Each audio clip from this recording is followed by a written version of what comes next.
Dear Professor Lankadeva, I'm very honored to be able to talk with you today about the role of vitamin C, more specific, a special formula of vitamin C in the treatment of sepsis.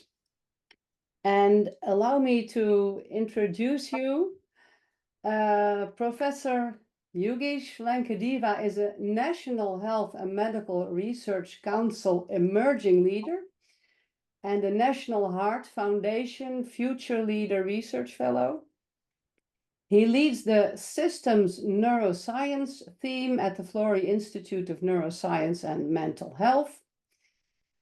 And his research focuses on the mechanisms underlying cardiovascular failure, acute kidney injury, and immunosuppression in sepsis, and also the development of acute kidney injury following cardiac surgery on cardiopulmonary bypass. Furthermore, he led the team that conducted research on the use of a megadose of the sodium salt of vitamin C to treat sepsis.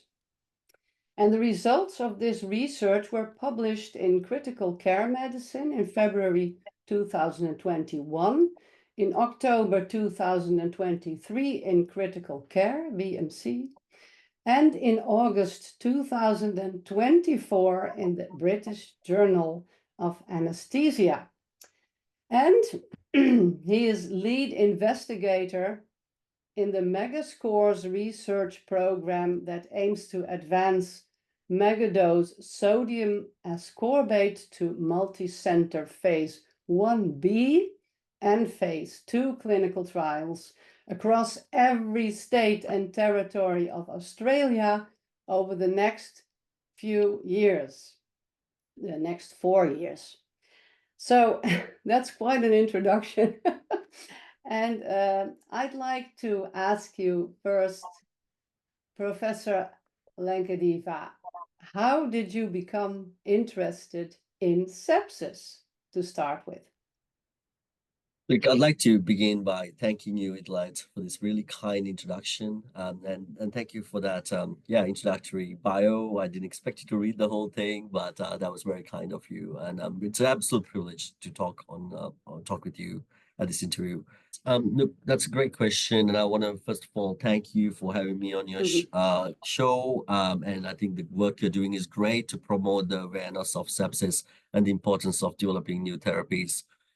Which also fuels my engine because I finished my PhD at Monash University, and then I joined the Florey Institute for my first postdoctoral position in 2013 under the mentorship of Professor Clive May and Professor Ronaldo Bellomo to work on a sepsis project. And it became very obvious to me when I started that this was a very serious medical condition that that requires more global awareness. It's the leading cause of death in intensive care units around the world. It affects 50 million people on an annual basis and kills nearly 11 million people.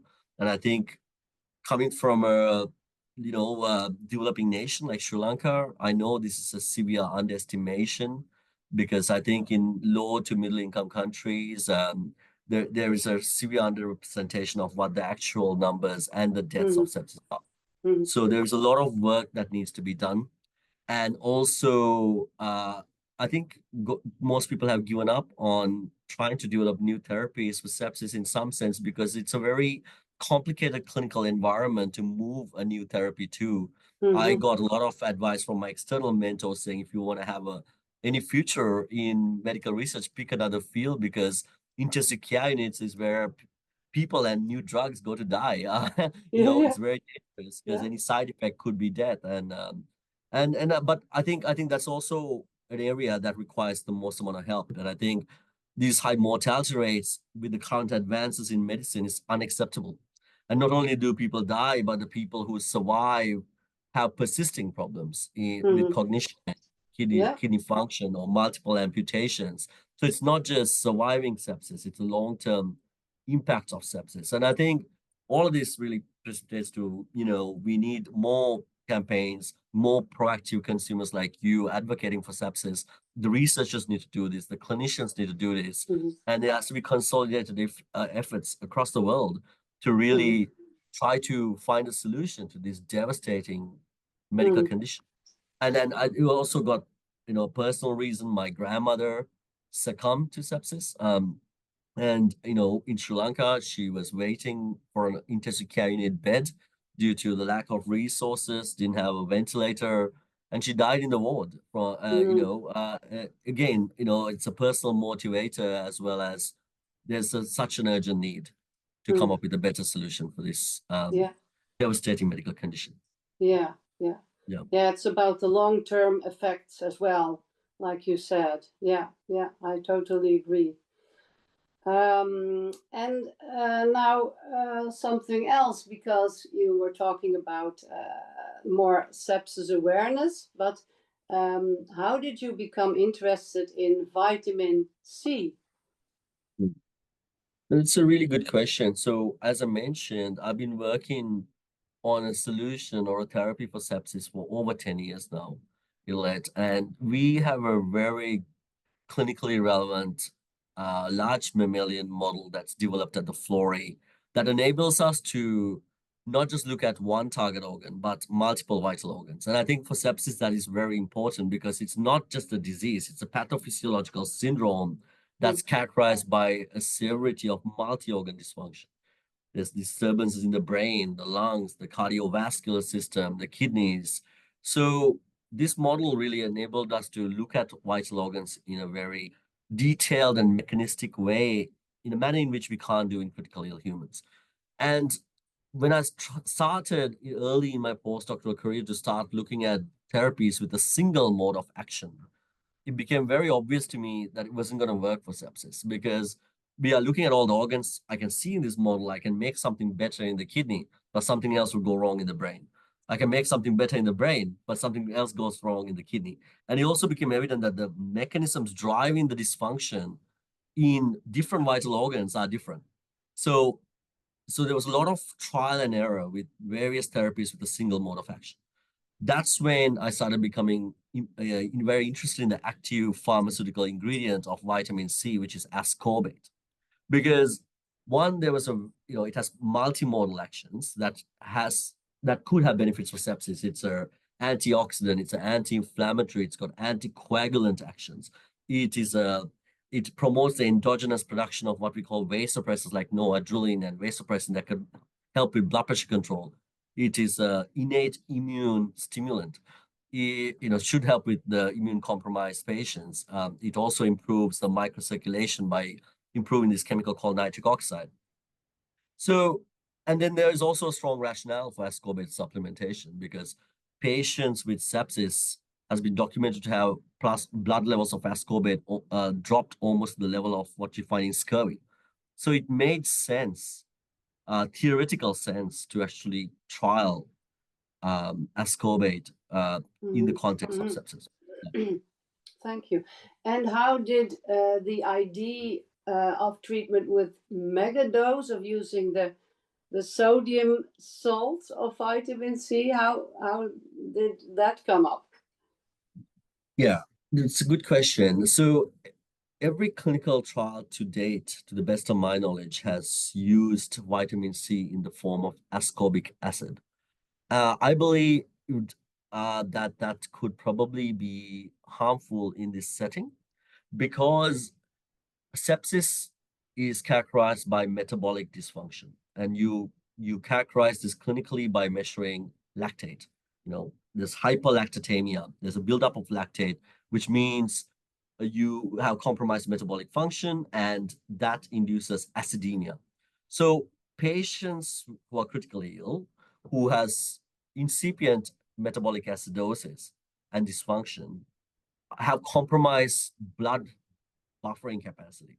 So if you were to add ascorbic acid into your bloodstream in a setting of compromised buffering capacity, it's intuitive you're going to make things worse in some sense or the other. So this is when I thought, if we were to give larger doses, And that's what I wanted to do, was give large doses, because it's very difficult to get ascorbate into the cells. And you need the ascorbate to go into the cells to confer its intracellular benefits. But you could saturate the sodium-dependent vitamin C transporters very easily, but there are GLUT transporters that can take ascorbate into the cells. But if you were to give large doses intravenously, using the ascorbic acid formulation would be harmful. So that's when I was like, we need a physiologically balanced solution. And the most logical thing to do, or the most safest cation to bind the anions ascorbate, is sodium ascorbate. Bind this together, it forms a very physiologically neutral formulation of vitamin C, which could be administered through the bloodstream at much larger doses to confer the benefits and take away the harmful effects of acidemia, or acidemia in this case. And could you tell us some more about the research on the use of megadose of sodium ascorbate and the results in animals and in a COVID-19 patient? Sure. So when we were thinking about what is the megadose we're talking about, what we did was we looked at a scoping review of all the literature to see what is the largest dose of vitamin C ever given to a human. And there's literature that up to 150 grams of vitamin C has been given to cancer patients and burns victims without any adverse incidents. So this is where the 150 grams, which is a very big dose, that's why we call it a mega dose, came up with. So we thought we'll give this to our clinically relevant sheep model once the animals have developed sepsis and acute kidney injury. So we intervene very late, so at about 24 hours of infection. And we thought, let's try and intervene here with this dose. And when we did this, we saw a remarkable improvement in the animals' clinical states. We are measuring the microcirculation in the kidney. That started becoming better.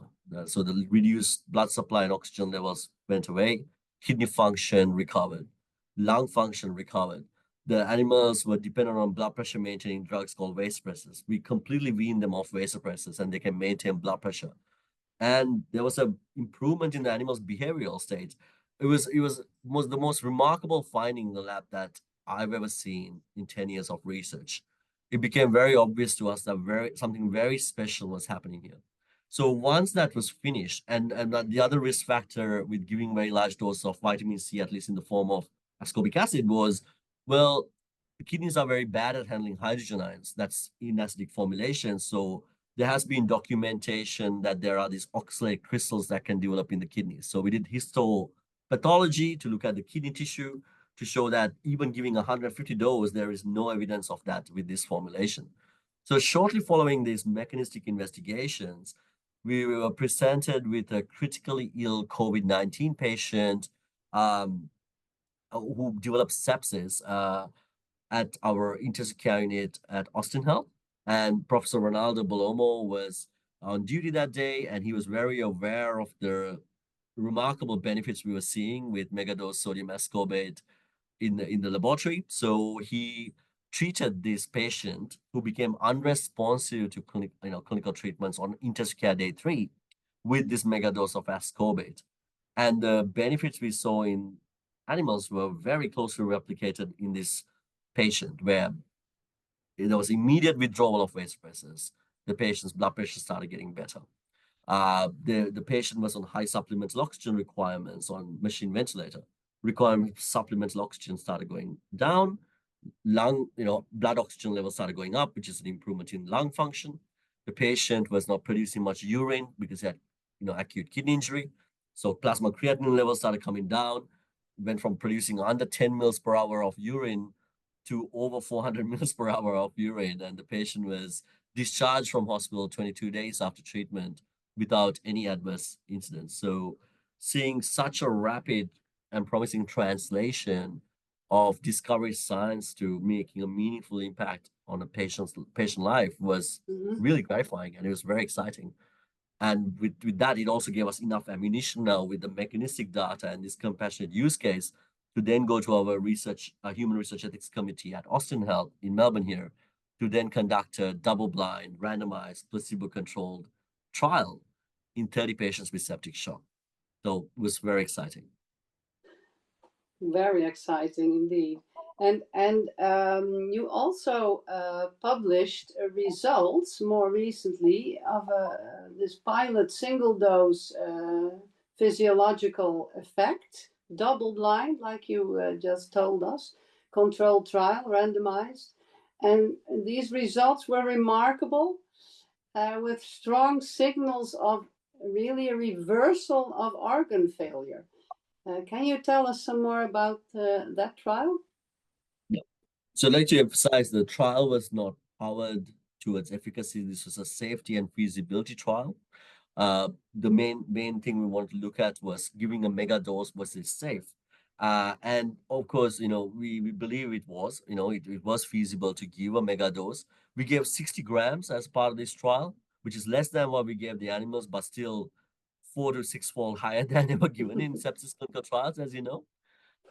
But yeah, so it was very promising. There were also, not only was it safe and feasible, but there were signals of physiological benefit. So there were significant increases in cumulative urinary output over a 24-hour period from study drug infusion in the patients that received or randomized to megadose sodium ascorbate, which is a marker of improved kidney function. There was significant reductions in noradrenaline requirements to attain target blood pressure, which is a marker that they're, improving their sensitivity to vasopressors. There was also, it was statistically fragile, but there was also more rapid reductions in what we call sequential organ failure assessment scores, or SOFA scores, it's a marker of multi-organ dysfunction. So suggesting there's multi-organ benefit signals that are coming through. The only safety concern that we saw was that the patients that received sodium ascorbate, and this was a safety concern we had because we saw the same signal in our animals, is because of the sodium load, the patient's arterial or blood sodium levels was significantly elevated. So this is something we need to watch very carefully, because if we are going towards bigger doses, we need to handle this sodium load, because we don't want sodium elevating too much in the patients, and especially patients who have comorbidities like severe chronic kidney disease might not be able to handle this sodium load. So what we did after this phase 1A trial was to now bring back the formulation, optimize it so we can circumvent the sodium problem, so we can send a better formulation forward to a phase 1B clinical trial that we have to start. So that is the power of having a bi-directional research program, is we can forward translate and see if a drug is safe, and if there's any little risk signal, we bring it back to the lab, modify it so we can send it forward again. Yeah. So it's forward translation and forward again to multicentre trials now with a better formulation, which might be safer. We're very excited. And some other thing, as you know, a lot of discussion is going on regarding the use of vitamin C. And based on the research carried out by you and your team, do you have any idea why a lot of trials in 2020 didn't show positive results, whereas the citrus ALI trial did show beneficial results? Yeah, so I think we need to also talk about, the benefit, we need to wait until larger clinical trials are done. And I think in the 2020 LOVE IT trial, that was the largest randomized double-blind clinical trial ever performed in the field of vitamin C, using it as ascorbic acid. But it was a properly conducted trial. So I think single-center trials, as promising as it could be, we need to be a little bit careful with the interpretation of the results, because there's chance coming or randomness coming into the trial. There are smaller trials, a single center, there's risks of bias. So I think we need to, that's not to say there's no benefit, but until a larger sample size is included in larger clinical trials, you can't get a definitive answer of efficacy and also long-term mortality. So and also the LOVE IT trial in 2020, as I mentioned, they gave it in the form of ascorbic acid. So this is about 50 milligram per kg, which I think is about 200 milligram per kg. So for 80 kilogram human, That's about 16 grams of ascorbic acid Mm-hmm. going per day for 4 days in intensive care. They gave this in the form of boluses every 6 hours. So I think, or I believe, giving these intermittent boluses is not very good, because what it does is you go from a level of hypovitaminosis C, having very low ascorbate levels in the blood, to getting these peaks of very high ascorbate levels in the blood with a bolus, and then it kind of drops and has this rebound hypovitaminosis C, which could arguably bring about harm, because you're causing these peaks and troughs of ascorbate levels. Also, again, coming back to my original point, they were giving vitamin C in the form of ascorbic acid. So again, with patients with compromised buffering capacity, the implications of giving titratable acidic solutions directly into the bloodstream is questionable and needs further investigation. So again, there could be reasons, but these are putative, proposed reasons. But I think we have now a chance of looking at a more safer formulation, Mm-hmm. with using a much larger dose that could be moved more safely and effectively into clinical trials moving forward. Mm-hmm. Mm-hmm. There And was a lot to learn from these trials. Yeah. yeah, a lot to learn still. Yeah.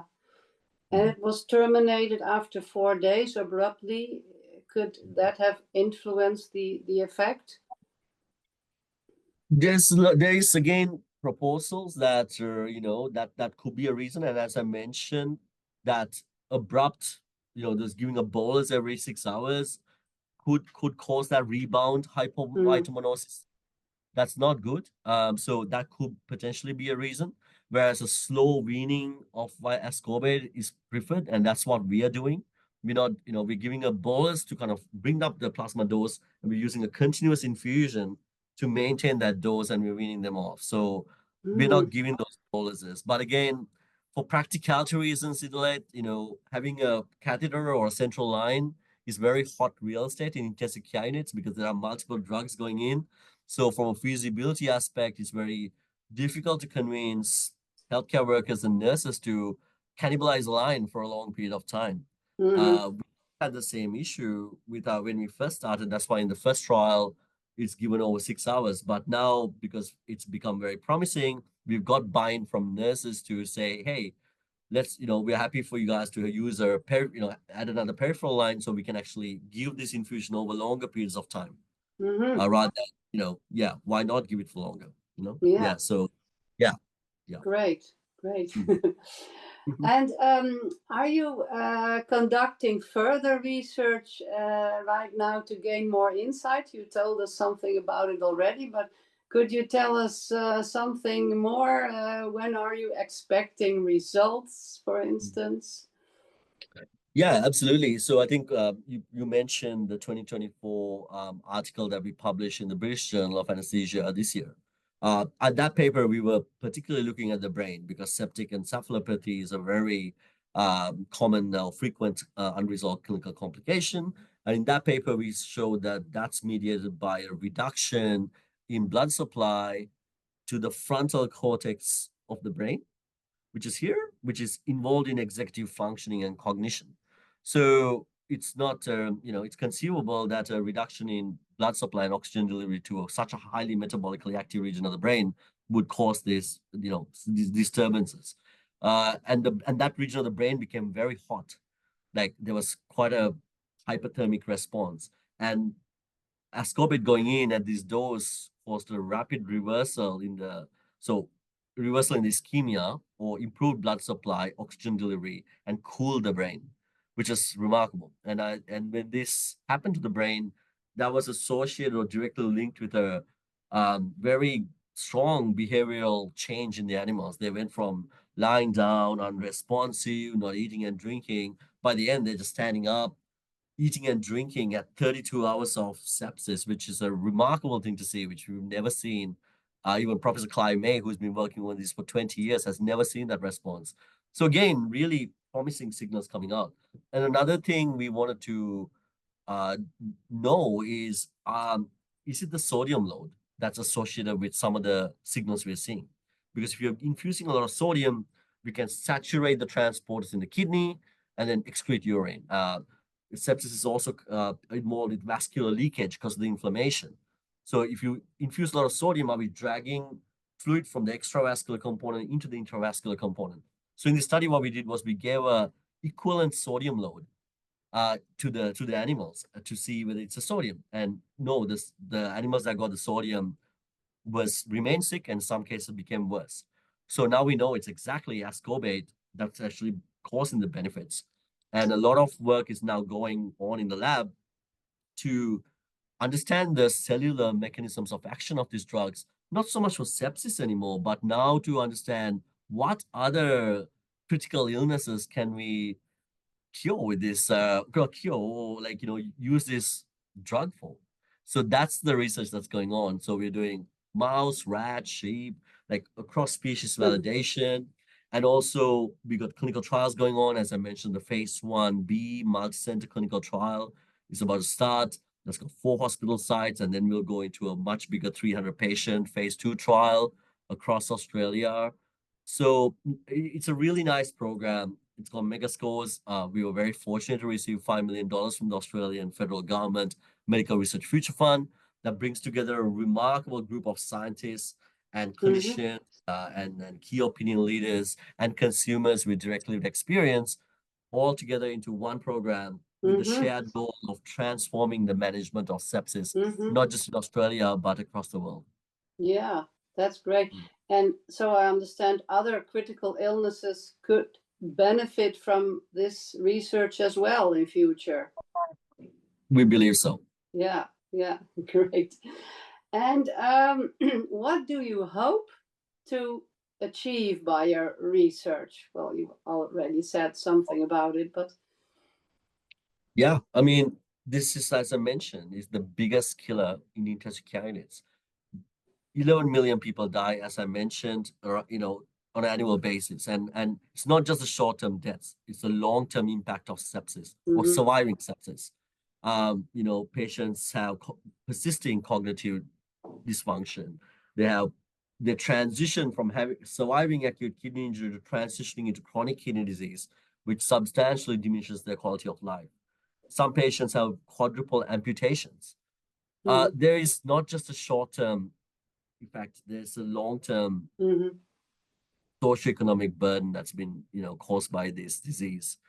And there's a need for a transformative therapy. And I really hope that this program of research would transform the management of patients with sepsis around the world. And I hope that we are in a state to, make this drug available, not just to high-income countries, but to low and middle-income countries that bear the largest burden of sepsis. So that's what I hope the next. Yeah.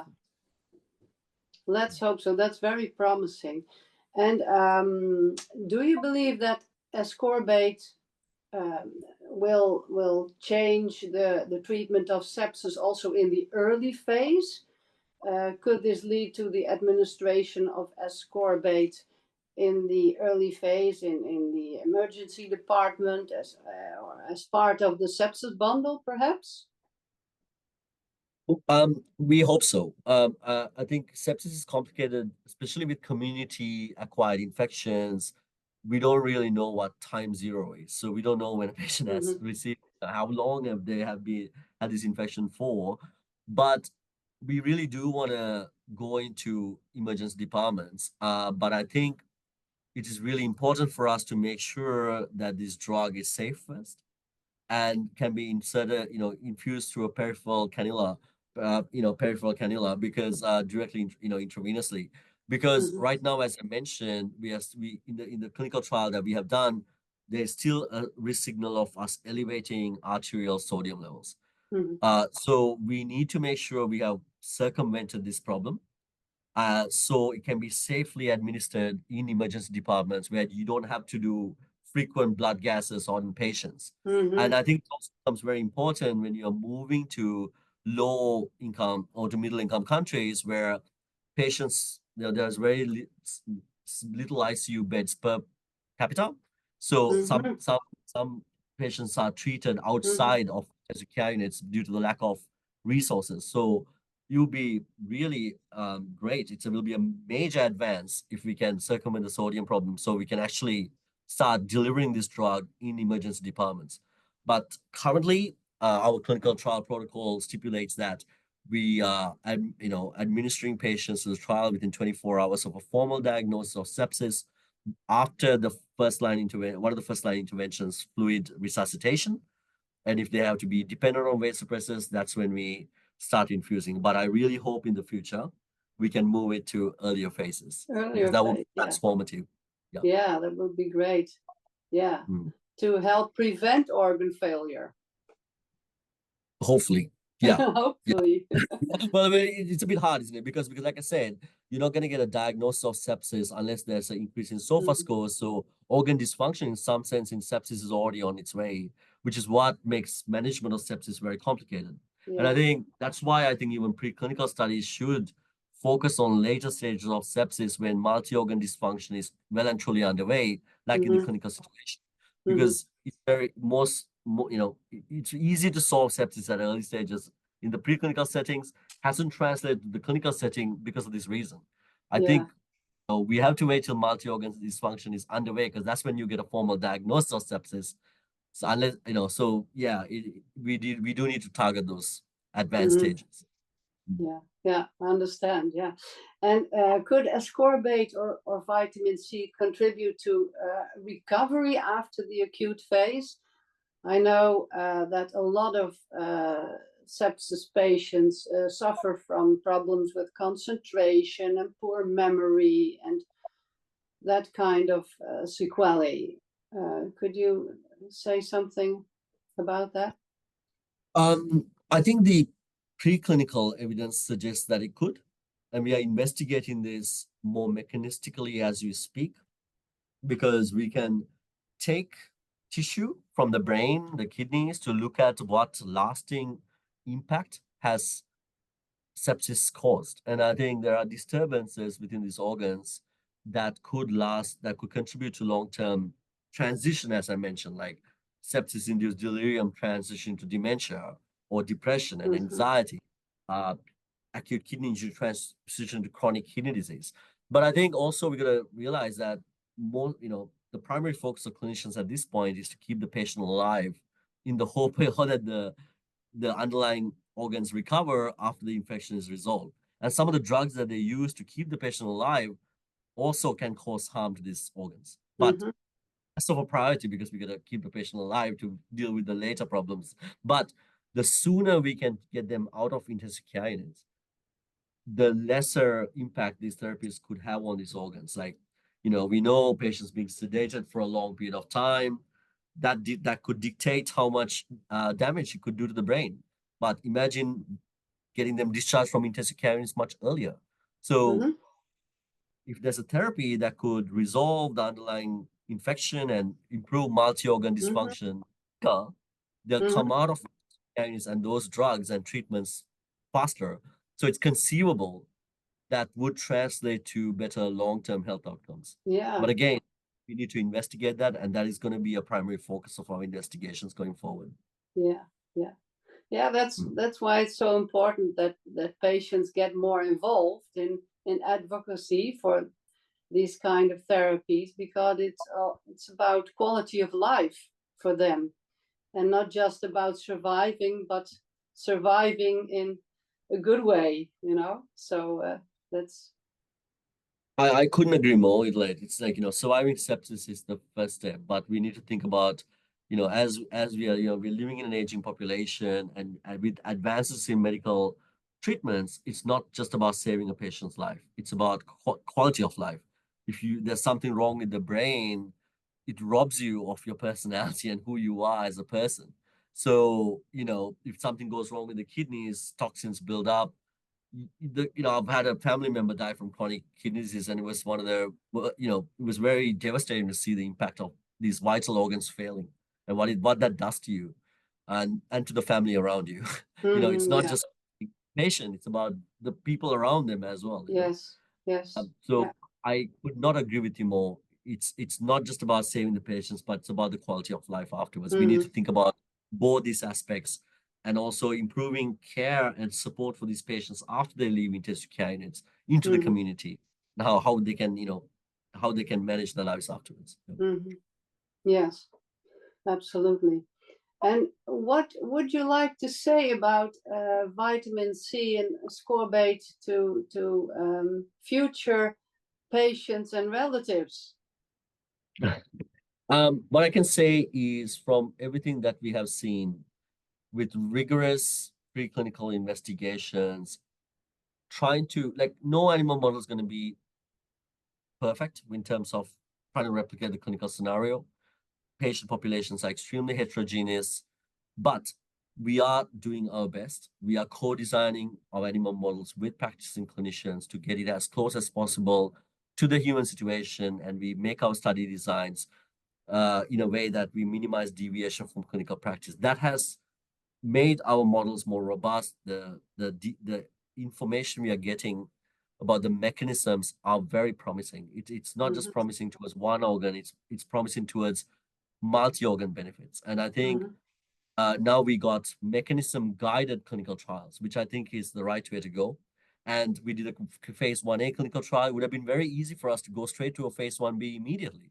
But we saw the risk signal, something like sodium, we stopped, we brought it back, we're modifying it, testing in animals, sending it back better. So I think with this group of scientists and clinicians and consumers, and I hope more consumers get involved in our program as well, I'm very hopeful that this drug would be beneficial for patients with sepsis, and also, giving them hope and giving hope to family members of the patients that are affected as well. We will move cautiously, but we will move forward based on science, very solid science, and guided by mechanisms. So there is reason for some hope, and we are very excited by this. Yes, I can imagine. I'm too. So it's very hopeful. And do you think, I'd like to close with this important question, that the voice and perspective of patients can add anything? It's of paramount importance to research programs, not just in sepsis, but in every disease. People should do research. They should have meaningful engagement with people from our community, people with direct lived experience of sepsis, or their carers. And it has been transformational to our program to have consumers with direct lived experience.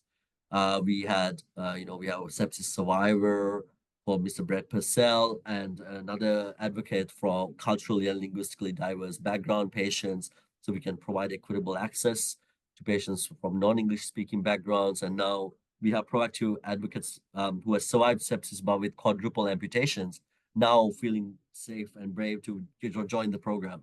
And them joining adds benefits in multiple areas.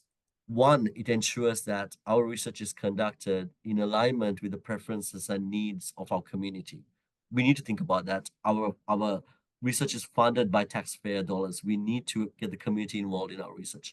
Second, their interaction gives us more meaning, and their excitement fuels our engine. Like, our students and our postdocs and our young clinicians get very empowered when they talk to consumers, and they provide us with that energy back. So when things get difficult, it gives you more meaning to what you're doing. Second, third is their input into your program is critical. Like, some of the things that they have added into our patient information consent forms for our clinical trials has really made us rethink some of the wordings we use. What wordings is familiar to us but not familiar to patients from not non-medical backgrounds, or with poor English literacy, and some of the things we can verbally say as opposed to written. And it really has transformed the way we have developed the program. And I hope more and more consumers join the program.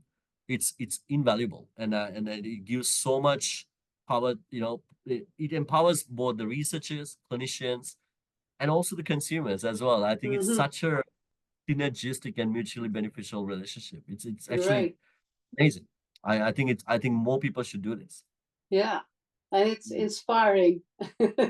I can hear that. Well, it's inspiring to know the community cares so much because Mhm. most of the stuff we do is done in isolation, and we are, you know, it's constructive criticism, but nevertheless it's criticism. We are trying to, there's so much inertia in medicine and in research. It's not easy to move things forward, and most of our life is spent hearing the word no.